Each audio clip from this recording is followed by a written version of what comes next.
لله رب العالمين والصلاة والسلام على أشرف الأنبياء والمرسلين سيدنا ونبينا وشفيع ذنوبنا وطبيب نفوسنا أبي القاسم محمد اللهم صل على محمد وآل محمد وعلى آل بيته الطيبين الطاهرين واللعنة على أعدائهم أجمعين من الآن إلى قيام يوم الدين. أما بعد فقد قال الله في كتابه الكريم إن هذه أمتكم أمة واحدة وأنا ربكم فاعبدون. صدق الله العلي العظيم وصدق رسوله النبي الكريم. صلاة محمد وعلى محمد. اللهم صل على محمد وآل محمد. عزیزان گرامی قدر، جوانان عزیز، روز روز ولادت با سعادت پیغمبر گرامی اسلام ہیں اور امام صادق علیہ السلام ہیں. اس مناسبت پر آپ سب کی خدمت میں مبارکباد پیش کرتے ہیں اور ساتھ ساتھ میں اس پورے ہفتے کو 12 ربیع الاول سے لے کر 15 ربیع الاول تک کے اس ہفتے کو ہمارے علماء کرام نے، مراجع اعظام نے، بالخصوص آیت اللہ منتظری اور امام خمینی علیہ الرحمہ نے ہفتے وحدت سے تعبیر کیا ہے. ہفتے وحدت کی کیا ضرورت ہے؟ کیوں ہم اور آپ ہفتے وحدت مناتے ہیں؟ اس کا کانسیپٹ کیا ہوا؟ کیوں ضرورت ہوئی؟ اور کس نے اس نام کو رکھا؟ اور بالخصوص وحدت کی راہ میں کون کون سے علماء تھے جنہوں نے سب سے پہلے قدم بڑھائے؟ شیعہ علماء میں یا سنی علماء میں؟ ہم اور آپ کو اس سلسلے کی بہت بڑی تحریک ہے، اس کو پڑھنی چاہیے. بالخصوص ہمارے جوان جب بھی کوئی ایونٹ آئے اس میں کم سے کم مختصر کالم لکھنے کی کوشش کریں. الحمدللہ اپنے خطے لداخ میں کئی طرح کے اخبارات ابھی چھاپ رہے ہیں. خطے لداخ میں انگلش اخبارات ہیں اور کارگل میں اردو اخبارات ہیں. تو ان میں آپ جوان اگر اپنے کالمز نہیں بھیجیں گے تو پھر کون سی قوم آئے گی؟ دوسری قوم تو آنے والی نہیں ہے. بالخصوص آپ لوگوں کے اپنے ایجوکیشن فیلڈ میں جو سلیبس آپ لوگ پڑھ رہے ہیں اس میں کالم لکھیے اور بالخصوص ان دینی ایشوز پہ کہیں سمجھ میں نہ آئے پوچھیے. جب آپ لکھنا چاہیں گے، کوشش کریں گے، تب جائیں گے تو آپ کچھ کر پائیں گے. جب انسان ممبر پہ نہیں آئے گا، بولیں گے نہیں، تو کیسے پھر بعد میں اس کو پتہ چلے گا کہ میرے اندر بولنے کی صلاحیت ہے یا نہیں ہے. تو الحمدللہ ابھی جن دوستوں نے شعر پڑھے، قصیدہ پڑھے، برادر گرامی نے تقریر کی، میں آپ تمام دوستوں کو شکریہ ادا کرتا ہوں. لیکن میں ہمیشہ ایک التجا لوگوں سے کرتا رہتا ہوں کہ جب بھی آئیں اس ممبر پہ تیاری کر کے آئیں. آپ لوگ کچھ سنانے کے لیے ایک حدیث یاد کر کے آئیے، 2 پوائنٹس یاد کر کے آئیے، کسی بڑے اچھے دانشور کا جملہ یاد کر کے آئیے، آ کے سنائیے. یہاں پہ ضروری نہیں ہے کہ اس محفل سے ریلیٹڈ ہو، مہم یہ ہے کہ اس سے کوئی بات آپ دوسروں تک پہنچا سکے. یہ آپ سے وعدہ کیجیے گا، کیونکہ ہم اور آپ کسی گاؤں میں ہے نہیں، کسی شہر میں ہے نہیں کہ جہاں کے قصیدہ پڑھنے والے، شعر پڑھنے والے مشخص ہے. لیکن ہم اور آپ تو خود کو اس طرح کے انوائرمنٹ کو زندہ رکھنا ہے. تو اس میں آپ سب کو تیاری سے آنا لازمی ہے انشاءاللہ. میں آپ لوگوں کی خدمت میں مختصر سے گفتگو کروں گا تاکہ ہم امام جعفر صادق کے بارے میں گفتگو ہو جائے، ہم رسول گرامی اسلام کے سلسلے میں اور ہفتے وحدت کے سلسلے میں. دیکھیے، وحدت ایک فطری اور ذاتی شے ہے، یعنی اس پوری کائنات کو خدا نے وحدت بنایا ہے، کوئی اختلاف اس میں نہیں ہے. چاند کی جگہ پہ ہے، سورج کی جگہ پہ ہے، دن کی جگہ پہ ہے، رات کی جگہ پہ ہے. کائنات کی جتنے بھی مخلوقات ہیں آپ توجہ کیجئے، سب ایک یونائٹی، ایک قانون وحدہ کی صورت میں موجود ہے. ہم اور آپ اپنی باڈی پر، جسم پر نگاہ کریں تو ہمارے پورے جسم کو خدا نے ایک اتحاد کے ساتھ وجود میں رکھا ہے. اور اتفاق کے بارے میں کبھی سوال نہیں کرنا چاہیے کہ کیوں اتحاد، کیوں اختلاف. اتحاد اور وحدت اور اتفاق کے بارے میں چونکہ ہماری فطری شے ہے تو کبھی سوال نہیں اٹھتا. سوال تبھی اٹھتا ہے جب اختلاف ہو، جنگ ہو. آج یوکرائن اور رشیا کے درمیان جنگ ہے. ہم اور آپ سوال ہے کس بات پہ جنگ ہے؟ کیوں جنگ چھیڑی گئی؟ نیٹو کا کیا کردار ہے؟ یہ سب کیوں آتا ہے جب جنگ ہے، کوئی چھیڑی گئی.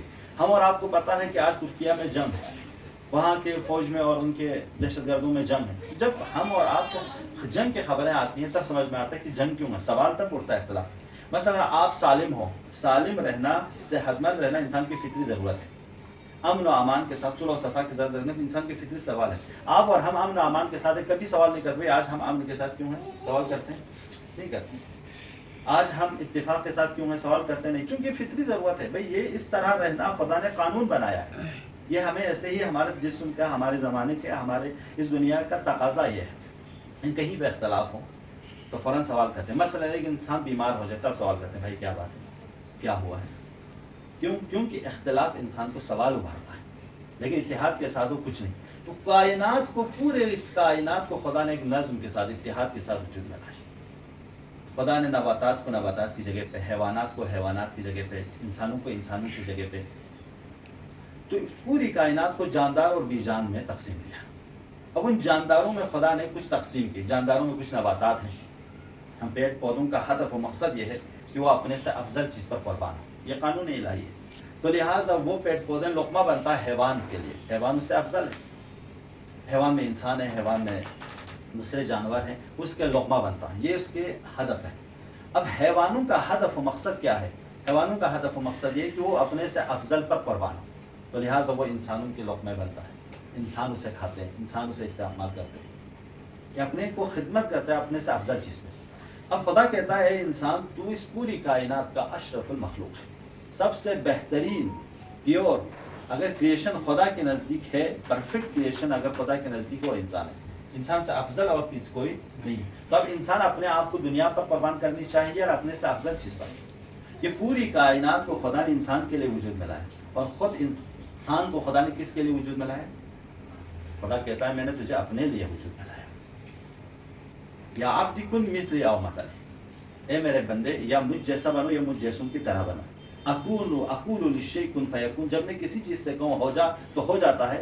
تقول للشیء کن فیکون، جب تو کسی چیز سے کہے ہو جا تو ہو جائے.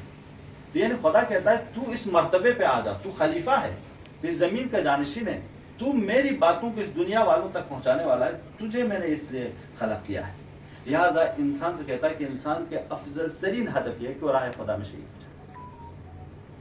معصوم فرماتے ہیں کہ شہادت ہر دنیا کے ہر نیکی سے بڑھ کر ایک نیکی ہے، یہاں تک کہ انسان راہ خدا میں شہید ہو جائے.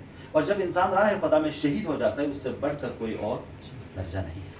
یہ ہے انسان اپنے آپ کو راہ خدا میں قربان کرے. اور وہاں پہ آپ جیسے دانشوروں کے لیے، ریسرچ سیکولر کے لیے، تعلیم یافتہ لوگوں کے لیے معصوم نے فرمایا کہ جو تحقیق کرتے ہیں علماء کے قلم سیاہی جو ہے شہید کے خون سے افضل ہے.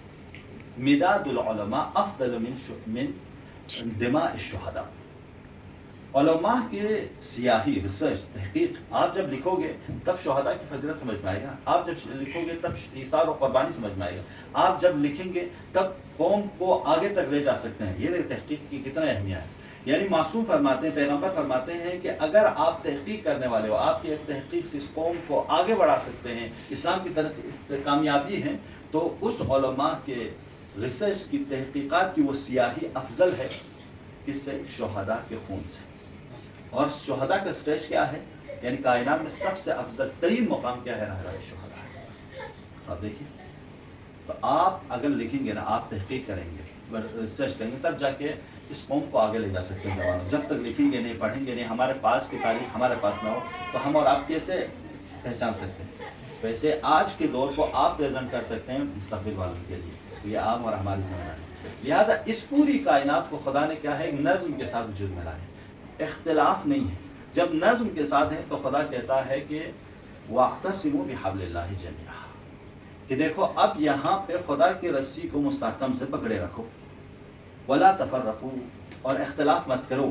یعنی یہ آرڈر ہے. ہم اور آپ کو کہا اقیموا الصلاۃ، نماز پڑھو، یہ آرڈر ہے. یعنی ہم اور آپ کو کہا صوموا تصحوا، کہ تم لوگ روزہ رکھو. تو جب ہمیں آرڈر دیا گیا تو وہ آرڈر ہمارے اوپر واجب ہو جاتا ہے. ہمیں کسی چیز سے روکا جائے وہ ہمارے اوپر واجب ہو جاتا ہے، ہم اس سے رک جائے. تو خدا کہتا ہے وَاعْتَصِمُوا بِحَبْلِ اللَّهِ جَمِيعًا، تم سب کے سب متحد ہو جاؤ، جماعت کے ساتھ رہو.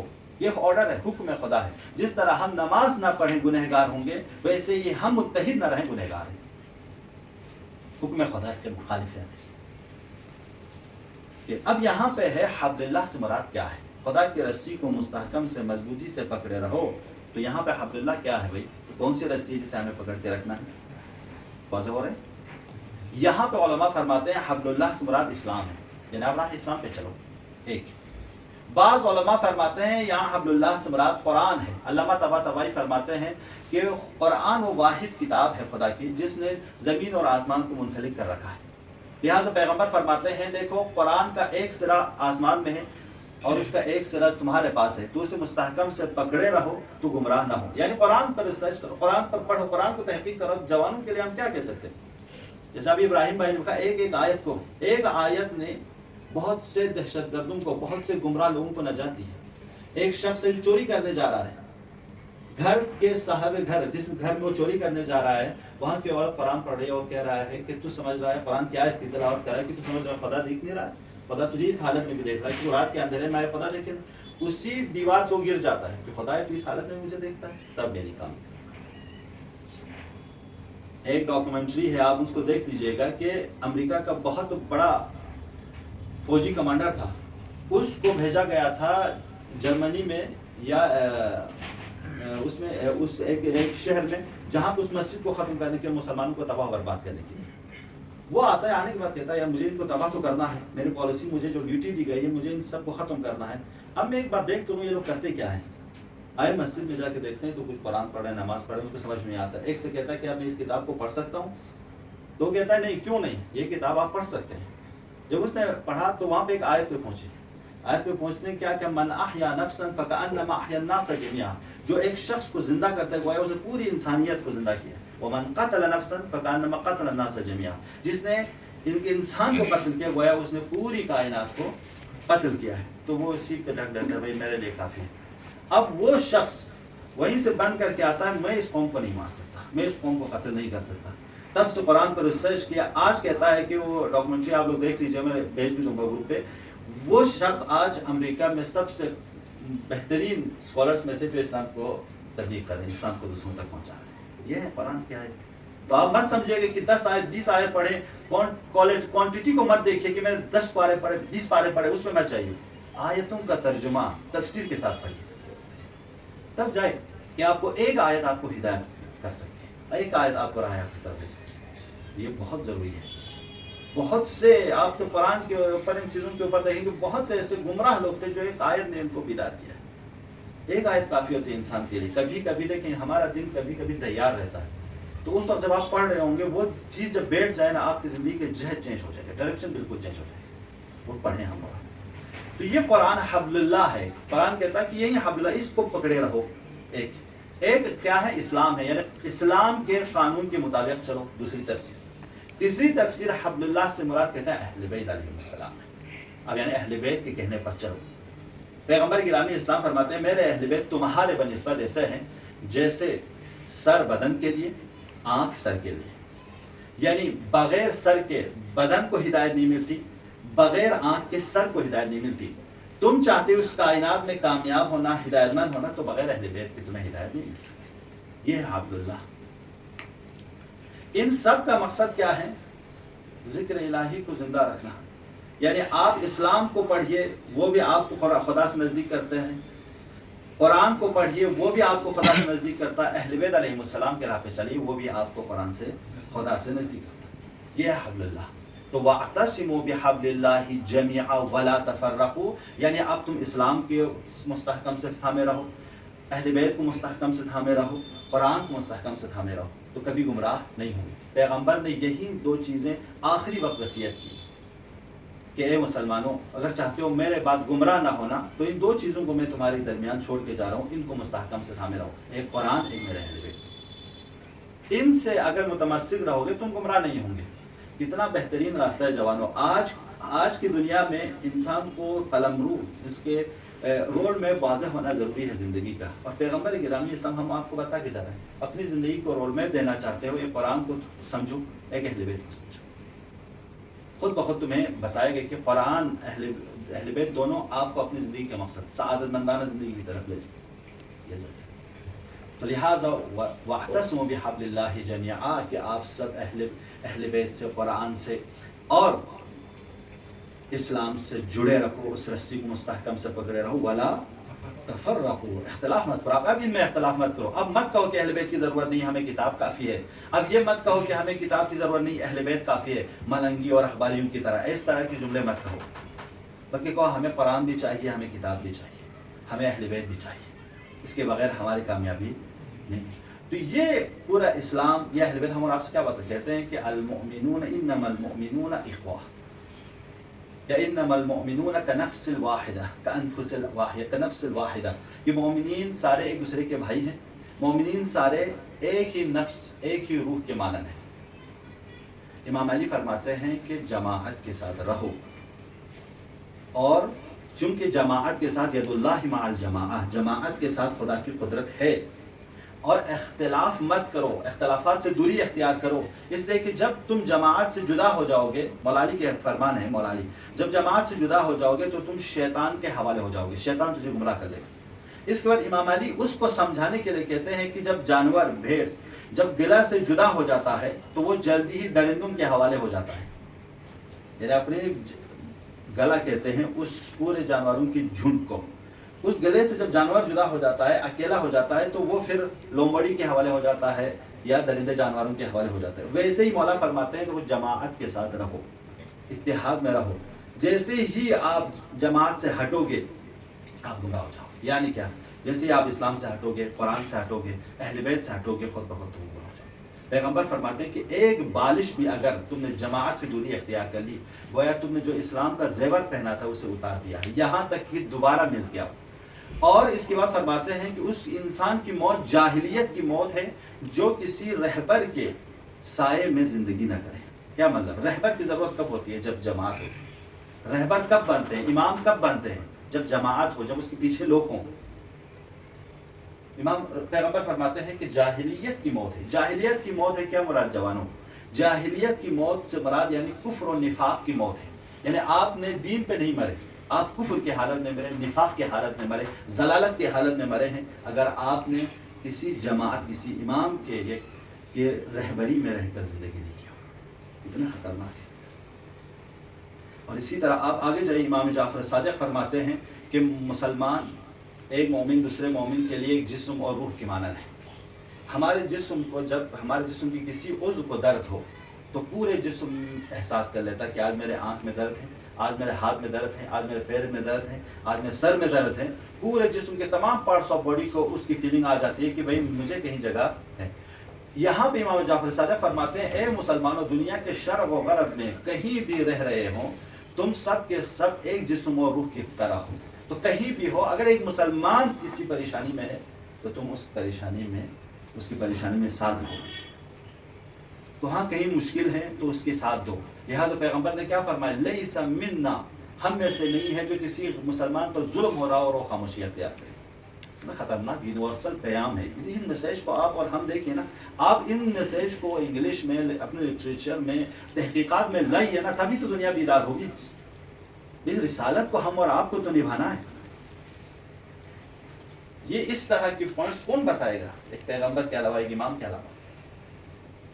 امام جعفر صادق آگے جا کے فرماتے ہیں کہ جو وحدت کے لیے امام جعفر صادق خود مرکز ہیں۔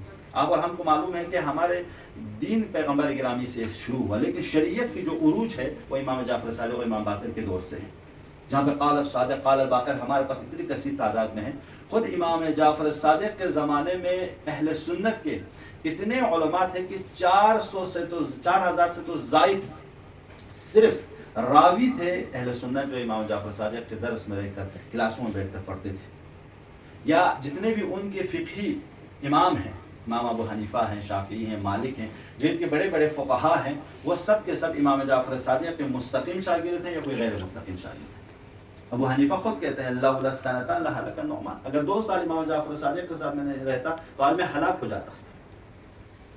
لہٰذا آپ اور ہم ان چیزوں پر غور کریں، دقت کریں کہ خود امام جعفر صادق اہل سنت کے ساتھ کس طرح رویہ رکھتے تھے، کیا ان کا رویہ تھا، کیا اختیارات تھے۔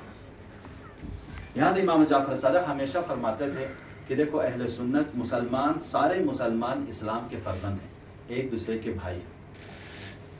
اور امام فرماتے ہیں کہ دیکھو جب ان کے کوئی جنازہ نکلے تم لوگ تشییع جنازے میں شامل ہو۔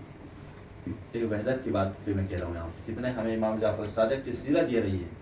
اگر ان کے یہاں قضاوت ہو رہی ہو، گواہی کے لیے آپ کو بلائے تو گواہ دینے کے لیے جاؤ، مریض ہیں، بیمار ہیں، عیادت کے لیے جاؤ، امانت آپ کے پاس رکھیں، خیانت نہ کرو، ان سے مل جل کر رہو، وہ تمہارے بھائی ہیں، تم سب فرزند دین ہو. امام جعفر صادق ہمارا.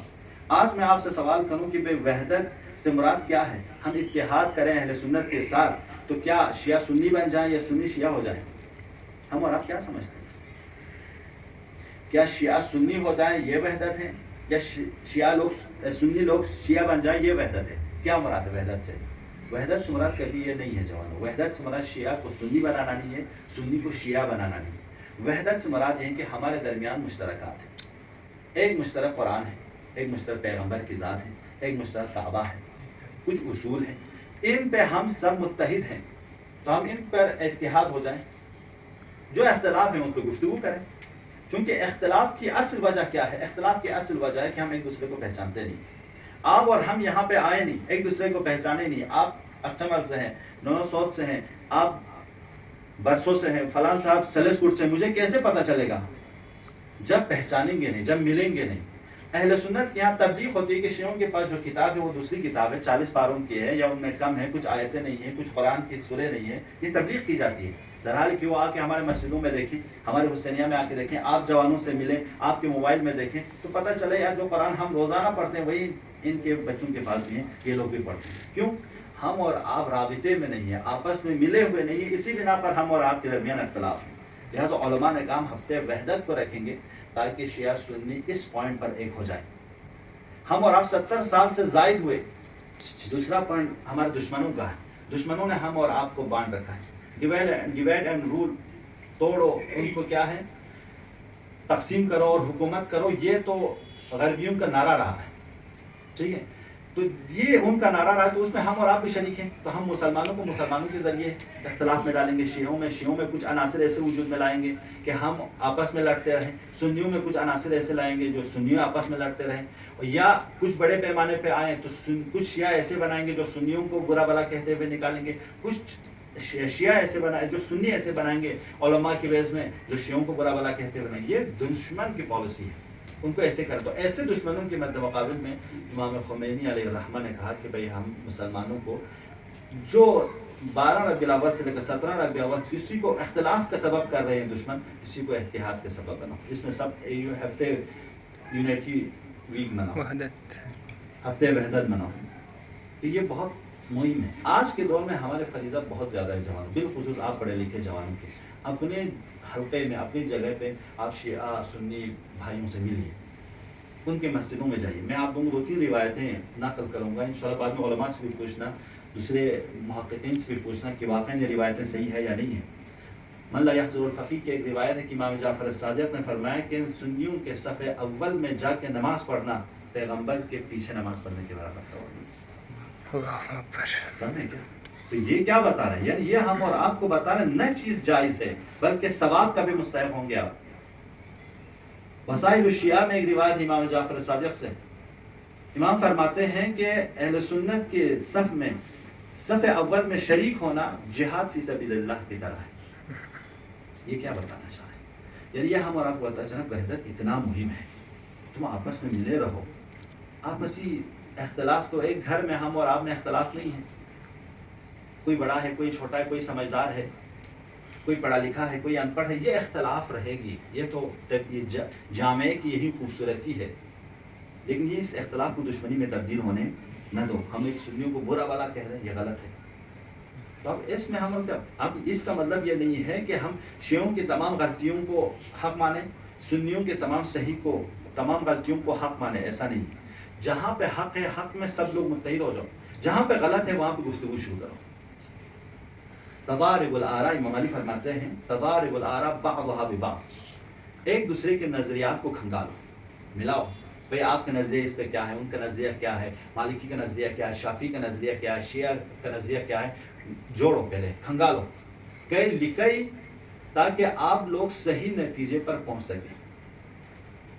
یعنی آپ اور ہم جب نظریات کو ٹکرائیں گے نہیں, پڑھیں گے نہیں, تو کیسے آپ دوسروں تک پہنچ سکتے ہیں؟ تو آج سے ایک چیز کوشش کیجئے, بالخصوص ان ہفتوں میں, ہفتے وحدت کے دوران اہل سنت کو پڑھیے, ان کے علماء کو پڑھیے, مولانا مودودی کو پڑھیے, علامہ سید حسن ندوی کو پڑھیے, اور ابھی خود سلمان ندوی صاحب بہت بڑے جید علماء جنہوں نے ابھی کربلا کی بھی زیارت کی, نجف کی بھی زیارت کی, ایران بھی جا کے آئے, وہاں جا کے انہوں نے سنیوں جامعہ اہل سنت تم لوگ کہاں ہو، تم لوگ یہاں کیوں نہیں آتے، ان کو پڑھو۔ جب آیت اللہ برجردی کی کتاب خانے میں ان کو لے گیا تو آیت اللہ برجردی کی کتاب کیونکہ اہل سنت کے تمام لوگوں سے، بہت بڑے عالم دین ہیں، آپ ان کو دیکھیں، مولانا سلمان ندوی صاحب کو، بہت جید عالم دین ہے ندوے کے، انہوں نے تمام لوگوں سے کہا تم کو فرض ہے کہ اس کتاب خانہ میں آئے ریسرچ کریں، تحقیقات کریں۔ جب انہیں پتہ چلا کہ ایران میں خود اہل سنت کی کتابوں کے اوپر بہت بڑے کتاب خانہ، بہت بڑے لائبریری بنائے گئے ہیں، تو انہوں نے پھر دعوت دی، وہاں جا کے وہیں سے ہی لائیو ٹیلی کاسٹ کیا انہوں نے، کہ جہاں جہاں پہنچے۔ اور اب آ کے انہوں نے یہاں پہ درحال کہ یہ لوگ بہت متشدد تھے، کبھی جب نزدیک آئے، پڑھے، دیکھا، ملے، تب اپنا پورا نظریہ 90 ڈگری بدل گیا ان لوگوں کا۔ یہ ہے ہم ملے نا، بات کریں، آپس میں جب گفتگو نہیں کریں گے، ملیں گے نہیں، تو ہم اور آپ صحیح نتیجے تک نہیں پہنچ پائیں گے۔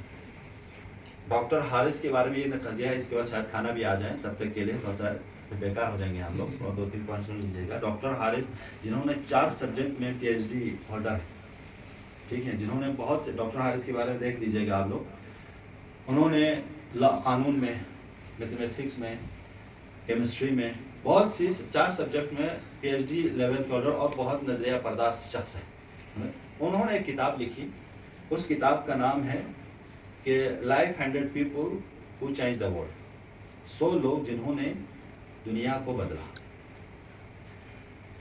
انہوں نے بہت، یعنی وہ کہتے ہیں کہ میں نے بہت سے تمدن، بہت سے سیولائزیشن، بہت سے نہضتوں کا مطالعہ کیا، مطالعہ کرنے کے بعد میں نے بہت سی چیزوں کو جمع کیا، ہزاروں میں لاکھوں میں لوگ ہوں گے، انقلابی ہوں گے، نہضت لانے والے، تحریکات کرنے والے، جامعہ کو سدھار کی طرف لے جانے والے، چاہے دینی چاہے غیر دینی، ساری چیزوں کو انہوں نے مطالعہ کیا۔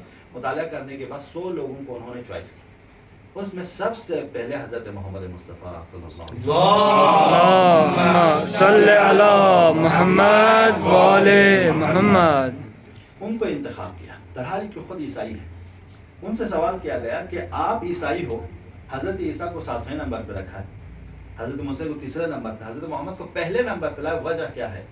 تو انہوں نے کہا کہ میں نے ساری نہضتوں کا مطالعہ کیا، حضرت محمد واحد شخصیت ہیں جنہوں نے اپنی رسالت کو، یعنی اپنی ڈیوٹی کو اپنی زندگی میں ہی پائے تکمیل پر پہنچایا۔ یعنی باقی لوگ کچھ میسیج دے کے میسیج کو کامل نہ کر پائے، مر گئے، وہاں تک پہنچے، کچھ لوگوں کی تحریک کچھ دن تک چلی، ختم ہو گئی، لیکن یہ واحد حضرت محمد کی تحریک جب سے شروع ہوا ہے اب سے چل رہا ہے، اور زوروں پہ چل رہا ہے۔ تب میں نے سمجھا کہ یہ حضرت محمد سب سے پہلا شخص ہے جنہوں نے دنیا کو سب سے زیادہ متاثر کیا ہے۔ اور آج دیکھیے آپ لوگ، بہت سے جب توہین ہوتی ہے پیغمبر گرامی اسلام کی، قرآن کی توہین کی، پیغمبر گرامی اسلام کی توہین کی، جگہ جگہ توہین کی، اور جب توہین کے بعد جب گوگل نے ہم اور آپ کو تحقیقات دکھائے کہ حضرت محمد اگر 6 ارب لوگوں میں صرف 2 ارب لوگوں ہم مسلمانوں کے درمیان ہی تھے، تو اب 6 ارب لوگوں تک پہنچا گئے، یعنی 50 لاکھوں میں ریسرچ نکل آ گئی کہ کیوں ہر دنیا کا ہر انسان منصف ہے نا، یہ کیسے مسلمان ہے کہ ایک عیاش شخص کے ساتھ، ایک اونٹ چرانے والے شخص کے پیروی کرتے ہیں، کون ہے وہ محمد؟ اب جب دیکھنے میں آئے یار جن کی توہین کی جا رہے، وہ تو پوری کائنات کے لیے رحمت بن کے آئے ہیں، وہ تو پورے نہ شیعہ نہ سنی نہ مسلمان نہ غیر مسلمان، وہ سب کے لیے رحمت للعالمین ہے۔ جب بن کے آئے تو لو بیدار ہو یار، اس محمد کی توہین ہو رہی ہے، ایسے شخص کی توہین ہو رہی ہے، اس پرسنالٹی کی توہین ہو رہی ہے جس کو خدا نے، اس کو کائنات کے اس خالق نے ہمارے لیے باعث ہدایت بنا کے بھیجے تھے۔ تو اس لیے میں ہمیشہ آپ لوگوں سے عرض کرتا ہوں نا کہ جیسے اسلام ہے یہ سب کے لیے، اس کو اپنے سے محدود ہونے نہ دو، ایک جغرافیہ کے ساتھ، ایک قوم کے ساتھ، ایک پارٹی کے ساتھ قید ہونے نہ دو، بلکہ کہو بھائی یہ اسلام اس کو خالق کی کائنات دی ہے، ہمارے پاس اسے پڑھ لو تم۔ قرآن بھی ہم سے محدود ہونے نہ دو، ہم سے مخصوص ہونے نہ دو، اس سے تم لوگ بھی پڑھو۔ حضرت محمد کی ذات کو ہم سے محدود ہونے نہ دو، اسے تم لوگ بھی پڑھو۔ اہل بیت کو ہم سے محدود ہونے نہ دو، اسے تم لوگ بھی پڑھو، کیونکہ اس لیے کہ ان کو امام بنایا ہے، امام الناس بنایا ہے، امام المسلمین نہیں بنایا ہے، امام الشیعہ نہیں بنایا ہے، امام السنی نہیں بنایا ہے۔ تو اس کا مطلب ہے جوانوں کہ جتنا ہم قرآن کو، اہل بیت کو دوسروں تک پہنچانے کی کوشش کریں گے تو وہ لوگ آئیں گے۔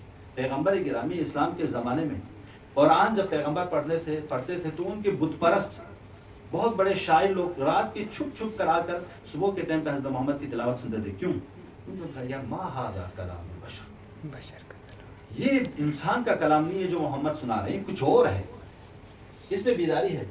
اور ایک دوسرے سے کہتے تھے خبردار حضرت محمد کی قرآن سننے مت جانا، لیکن رات میں چھپ کے آتے تھے، ایک دوسرے سے ٹکرا جاتے، کہاں گئے تھے؟ یہ ہے یہ قرآن میں کشش، اور وہ قرآن ہمارے درمیان ہے اور ہم اور آپ اس کو نہیں پڑھ پائے. اور عرب کے سب سے بدو، سب سے جاہل، سب سے گمراہ، جنہوں نے کئی قتل کیے، کئی جنگیں کی ہیں، لیکن وہ جب قرآن کسی آیت پہ پہنچتے تھے روتے تھے. ہذا کلام الحق. ایک عرب کا بدو صحرا سے آنے کے بعد کہا حضرت محمد مجھے ایک آیت بتا. تو حضرت محمد مصطفیٰ نے سورہ زلزال کی آخری آیت، 2 آیتوں کا ذکر کیا کہ انسان جو اچھا کرتا ہے اس کو اچھا ہی ملے گا، جو انسان برا کرتا ہے اس کے ساتھ برا ہوگا. اس نے کہا حضرت محمد کافی ہے میرے لیے، میں جا رہا ہوں. کسی نے کہا تھا کہ یہ تو آپ سے کچھ سیکھنے آئے تھے، بس کافی ہو گئے، وہ چلے گئے. حضرت محمد نے کہا تھا بس جو اس کو جو وہ آیات تھا جاہل لیکن پلٹا ہے فقیہ بن کر، بہت بڑے دانشمند بن کر. یعنی اسے سمجھ میں آیا کہ میں کچھ بھی کروں گا اس دنیا میں، اچھا کروں گا تو مجھے اچھائی میرے ساتھ اچھائی ہوگی، برا کروں گا تو میرے ساتھ برا ہوگا. تو یہ ہے قرآن کی ایک ایک آیت. کبھی لہٰذا ہم اور آپ کو کیوں کہتے ہیں کہ روزانہ امام جعفر صادق کی آج ولادت ہے، آج سے امام جعفر صادق کی اس ایک حدیث پر عمل کیجیے. امام فرماتے ہیں کہ روزانہ 20 آیتوں کا مطالعہ کریں، روزانہ 20 آیتوں کا پڑھنا ضروری ہے شیعہ کے لیے. یہ امام فرماتے ہیں میں شیعہ جوان کو دیکھوں اور ان کو 2 حالت سے خارج دیکھوں، یا وہ پڑھ رہے ہوں یا پڑھا رہے ہوں. اس 2 حالت سے وہ خارج ہیں، وہ نہیں کر رہے ہیں، تو میں اسے تنبیہ کروں گا. یعنی امام فرماتے ہیں کہ تم لوگ قرآن میں رہو. یا فرماتے ہیں کہ جب تم جوانی میں قرآن پڑھو گے تو قرآن تمہارے رگوں میں خون کی طرح دوڑے گا یہاں تک کہ تم بوڑھے ہو جاؤ. قرآن روزانہ 1 آیت 2 آیت ترجمہ کیجئے، خود سے یاد کرنے کی کوشش کیجئے. اور ان مواقع پہ آ کے 1 2 5 6 آیت، الحمدللہ آپ سب جوان ہیں، حافظ ہیں، اچھے ذہنیت کے مالک ہیں، ان پلیٹ فارم کو اور بہتر بنانے کے لیے استعمال کیجئے انشاءاللہ. جو آپ کے سبجیکٹ سے ریلیٹڈ ہیں اس ریلیٹڈ، مثلا زیولوجی میں ہمارے یہاں پہ ایک دوست ہے جوہر صاحب چکتن سے تھے. زیولوجی کے اوپر جب وہ تحقیق کر رہے تھے تو انہوں نے ایک تحقیق اپنی کلاس کے لیے لکھی کہ قرآن میں موجود جانور کتنے ہیں. کئی جانور ان کو ملے کہ جو قرآن میں ہے، کہاں کہاں کس طرح تذکرہ ہوا ہے. تو یہاں تفسیر آ کے مجھ سے پوچھتے تھے اس کی تفسیر کیا ہے، اس آیت کی تفسیر کیا ہے. تو آپ لوگ اپنے سبجیکٹ سے ریلیٹڈ جو بھی آپ کے سبجیکٹ سے ریلیٹڈ قرآن حدیث میں دیکھیے، خود بخود آپ کو بہت سے دروازے کھل جائیں. آپ میری طرح عالم بننے کی کوشش نہیں کیجیے. آپ اپنے سبجیکٹ سے ریلیٹڈ قرآن کی نظر، قرآن تو کتاب ہدایت ہے، آپ کی پوری سبجیکٹ نہ ہو تو کچھ اشارے تو قرآن میں ہونی چاہیے اگر وہ علم ہے. تو لہٰذا ان چیزوں کو کم نہ سمجھے. ہفتے وحدت کے موقع پر ان چیزوں پر ہر ایونٹ جب بھی آئے اس پہ اماموں کی زیارت، پیغمبر گرامی اسلام کی زیارت کو ضرور پڑھیے اور خود کو ضرور وقت کے امام سے منسلک رکھیے، چونکہ وہی امام ہے جو ہم اور آپ کو اس طرح زمانے میں ہدایت دے سکتے ہیں. جیسے کہ ابراہیم بھائی نے بتایا کہ منتظر کی ایک خوبی ہے کہ تڑپ ہونی چاہیے. کہ آپ کو تڑپ ہو کیوں امام کی ضرورت ہے، مجھے امام کی کیوں ضرورت ہے. آپ ڈاکٹر کے پاس کیوں جاتے ہیں، کیوں بیمار ہو. آپ اسکول کیوں جاتے ہیں، چونکہ آپ جاہل ہو. آپ کالج یونیورسٹی ماں باپ کو چھوڑ کر کیوں آئے ہو، تڑپ ہے کہ مجھے ایک علم سیکھنا ہے، کچھ سیکھنا ہے. اس امام کی کس چیز کی ضرورت ہے، سوال کیجئے کہ امام آئے تو میرے ساتھ کیا کام ہے. جب وہ سوال آپ کے لیے کلیئر ہو جائے خود بخود آپ امام کی تلاش کریں گے، خود بخود منتظر بنیں گے. بس خدا سے دعا ہے کہ پروردگارہ ہماری اس مختصر سی محفل کو قبول فرما. پروردگارہ اس جمع میں موجود مومنین مومنات جوانوں کی جو بھی حاجات روا فرما. ہم سب کو محمد و آل محمد کے چاہنے والوں میں قرار دے. پروردگارہ مولا امام زمانہ کی ظہور میں تعجیل فرما. ہم سب کو ان کے اصحاب و انصار میں شامل فرما. پروردگارہ علماء کرام مراجع اعظام کو طول عمر عطا فرما. ہم سب کو ان کی تعلیمات پر عمل کرنے کی توفیق عطا فرما. پروردگارہ شب عید ہے، ہمارے مرحومین ہمارے محتاج ہیں. پروردگار ہم سب کی اگر طاعت عبادات قبول ہوئی ہیں، پروردگار ان میں ہمارے مرحومین کو بھی شامل فرما. نعوذ باللہ عذاب میں تو رہائی فرما. محمد و آل محمد کے ساتھ محشور فرما. الہ المؤمنین والمؤمنات کی صورت المبارکۃ الفاتحہ. بسم اللہ الرحمن الرحیم. یا